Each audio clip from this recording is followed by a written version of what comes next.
cherchez une école de référence pour une double formation universitaire et professionnelle de qualité? Voici l'opportunité à ne pas rater. L'École supérieure d'administration, d'économie, de journalisme et des métiers de l'audiovisuel ESAE vous offre des programmes d'enseignement en licence et en master orientés vers l'emploi qui font d'elle une référence à travers les filières de l'administration générale et territoriale, l'administration du travail et de la sécurité sociale, droit, diplomatie et relations internationales, administration hospitalière, universitaire et intendance, journalisme et métiers de l'audiovisuel et toutes les filières des sciences de gestion. Une seule adresse, www.esae.bj. Rendez-vous dès maintenant sur nos campus ESAE Bedjromende au numéro 90 93 65 21 ou au numéro 98 98 14 00. Paracourt sur le numéro 52 46 12 12. Aboumé-Calavi au numéro 52 88 44 44. Akpaka au numéro 52 88 33 33. ESAE, l'excellence à un nom.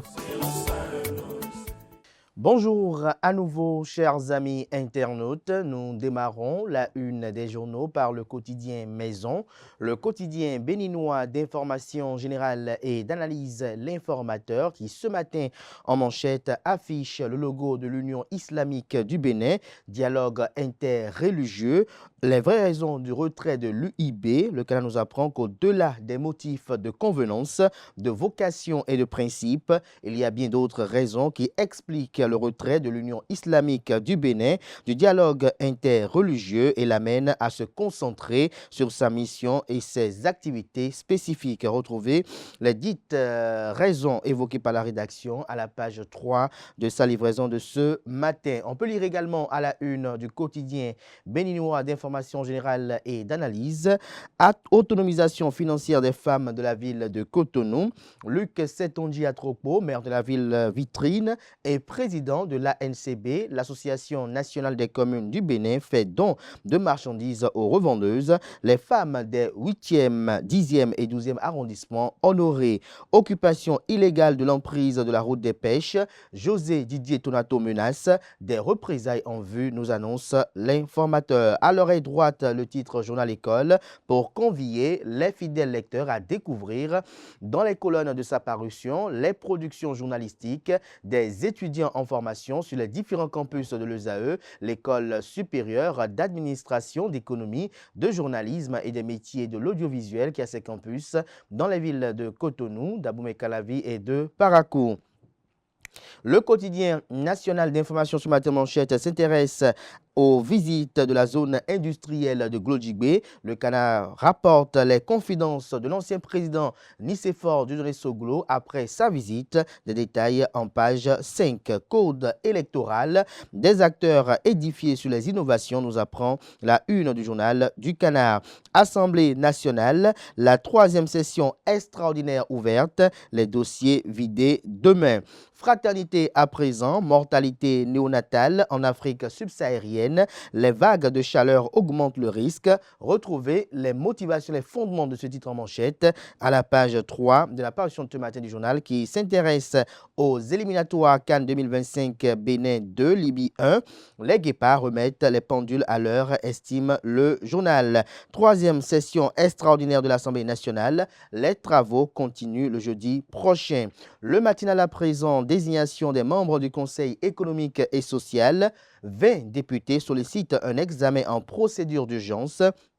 Le Canada nous apprend et écrit noir sur blanc que la désignation des représentants de l'Assemblée nationale au sein du Conseil économique et social, nouvelle monture, se fera en procédure d'urgence. C'est l'une des conclusions de la 3e session extraordinaire de l'année 2024, ouverte hier par le président de l'Assemblée nationale, Louis Gbéounou. Voilà, vous nous retrouvez d'amples précisions, notamment sur le nombre de députés qui étaient présents hier à l'hémicycle, à la page 9 de la page du matin du Canada, qui nous informe au sujet d'un enlèvement d'un mineur de 13 ans à Saint-Mekpoudji. Le ravisseur aux mains de la police républicaine, se réjouit le confrère. Matin libre à présent, présidentielle de 2026. Pourquoi Patrice Talon ne choisira pas un inconnu? Retrouvez des précisions à la page 3. On lit également à la une de Matin libre de ce matin, Assemblée nationale. troisième session extraordinaire. 3 points inscrits à l'ordre du jour. Le Canada vous rappelle les 3 points inscrits à l'ordre du jour, à l'ordre de cette session extraordinaire. Le Béninois libéré libère ce matin manchette, fête de la Gani. Tension entre la Cour royale de Djougou et la Cour impériale de Niki. Incident clos. Les explications de l'honorable Malik Seibou Gomina vous sont rapportées dans les colonnes de la livraison de ce matin du Canard. Le potentiel à présent, agence béninoise d'électrification rurale et de maîtrise d'énergie à Berme, 28 agents licenciés, des droits non payés, la liquidatrice critiquée, ces agents conventionnés vivent la galère du siècle alors que l'avis technique est favorable au paiement des indemnités.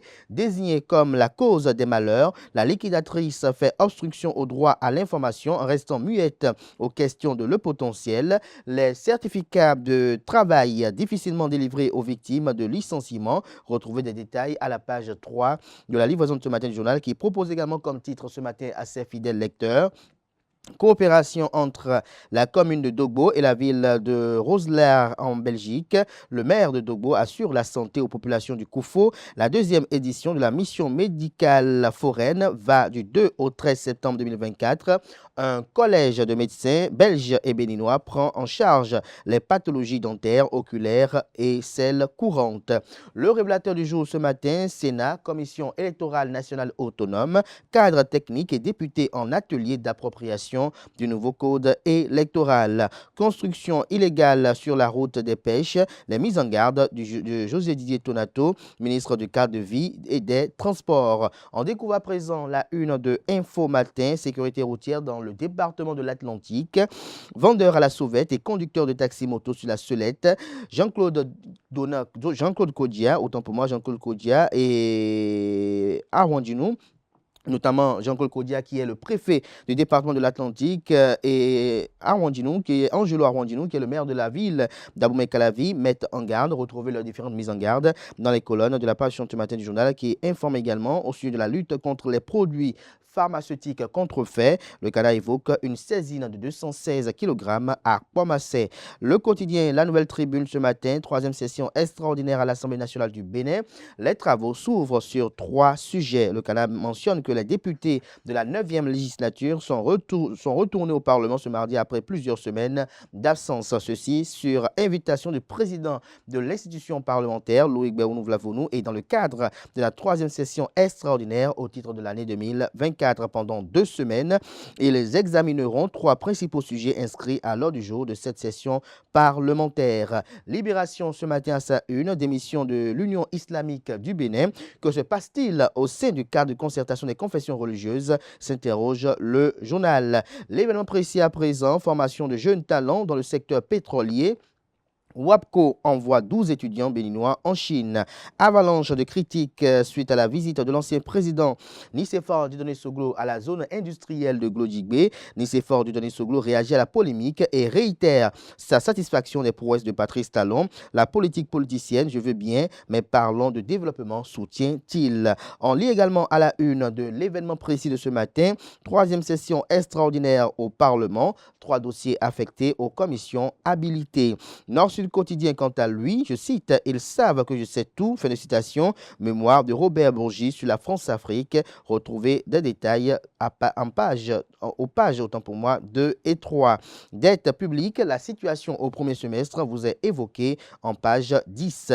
Dabarou ce matin à sa une, activité de démarcheur au cœur d'un métier très rentable parsemé de risques. Le Télégramme ce matin, mafia foncière dans le département du Zou. Le premier adjoint au maire de la ville de Boïcon et 6 personnes déposées par la Cour de répression des infractions économiques et du terrorisme, Criette. On lit également à la une de Le Télégramme de ce matin, élection générale de 2026. La Commission électorale nationale autonome Sénat initie un atelier d'appropriation du code électoral. Prison civile d'Accro-Misrité. Le régisseur n'est pas relevé de ses fonctions, fait observer Le Télégramme. La primeur, quant à lui, atelier de formation sur les réformes du code électoral. appelle la Sénat vers une meilleure appropriation du cadre légal. Ouverture de la 3e session extraordinaire de l'Assemblée nationale du Bénin, budget, commission économique et sociale, réforme, 3 points clés à l'ordre du jour. Les 4 vérités, leadership des femmes et leur participation à la vie politique. Christelle Houdonoubo Alioza invite les femmes politiques à plus d'engagement. Enlèvement d'un mineur de 13 ans à Semekpoudi, précisément à Yagbé. Le ravisseur mis aux arrêts par les éléments de la police républicaine. Le Soleil Levant, ce matin, manchette communique, émission face à l'opinion sur Soleil Levant TV.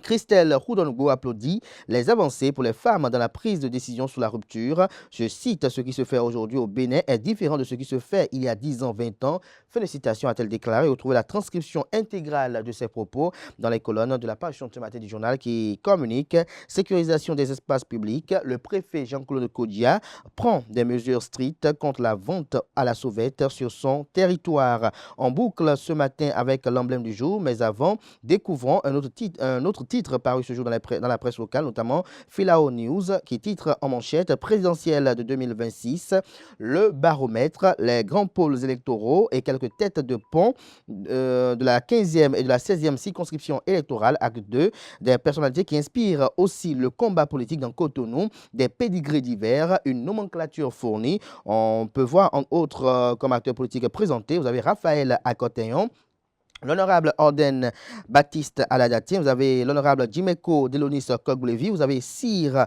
Davodou, vous avez également Séraphin Agbangbata, vous avez Julien Gandonou, Gracien Adjagboni, Aubin Adoukonou, vous avez Randis Romain Arondinou, vous avez Yakoubou Malechossou et Irène Béanzin. Retrouvez des détails sur ce qu'évoque le canard dans les colonnes de sa parution de ce matin. On lit également la une de la même parution de ce matin du journal, équilibre politique et matrimonial de la femme. Le mouvement populaire de libération MPL de Expérience TB réfléchit sur la question. L'emblème du jour pour boucler ce matin, 3e session extraordinaire au titre de l'année 2024.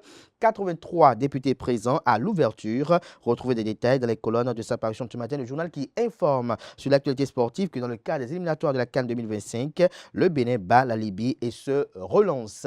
Voilà l'essentiel à retenir de la présentation de quelques titres parus ce jour dans la presse locale. Les quotidiens, n'oubliez pas, sont disponibles également dans les kiosques, également accessibles en ligne pour ceux d'entre vous disponibles sur le site internet. Place à présent au bulletin matinal d'information et à la page des sports.